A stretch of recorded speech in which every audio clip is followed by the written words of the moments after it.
Some call them sweaters, some call them jumpers. I call them jumpers. We've been making jumpers here in Scotland for nearly 200 years, which is quite a long time. And we also make cardigans.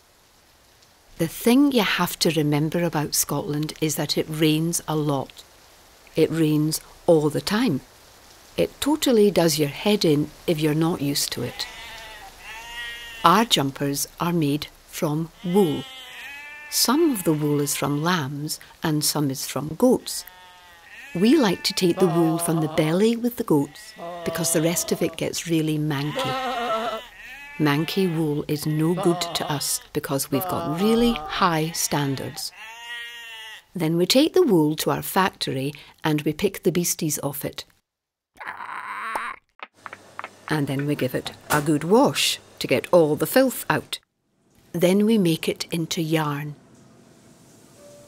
Then the yarn gets put onto bobbins, and the bobbins get put onto bobbin trees, and all the bobbins start spinning. And this is the beginning of the jumper making process. In the olden days, before we had the machine, we had old ladies sitting there knitting all the jumpers and cardigans by hand. But nowadays, we make about 700 billion jumpers and cardigans a day. And if an old lady tried to knit that many, her hands would catch fire and she'd die. Anyway, before you start the machine going, you have to have a design. Design is really very important. Everything needs to have a design. Things that aren't designed look all ramshackle. When we have a new lot of jumpers and cardigans, we put on a fashion show to show them off. The models are horribly skinny like skeletons. I don't know why they have to be so thin.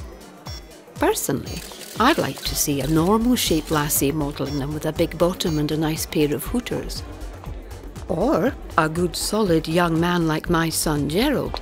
Get him off the stage. But they won't let him model them because he's only got one eye and he's an alcoholic. Now get off me, you faggot. Leave us alone! But we always get good write-ups in the magazines because they all know how good we are and how rubbish everyone else is. And how probably everyone else should be banned from making jumpers. And they can just make socks because they're crap.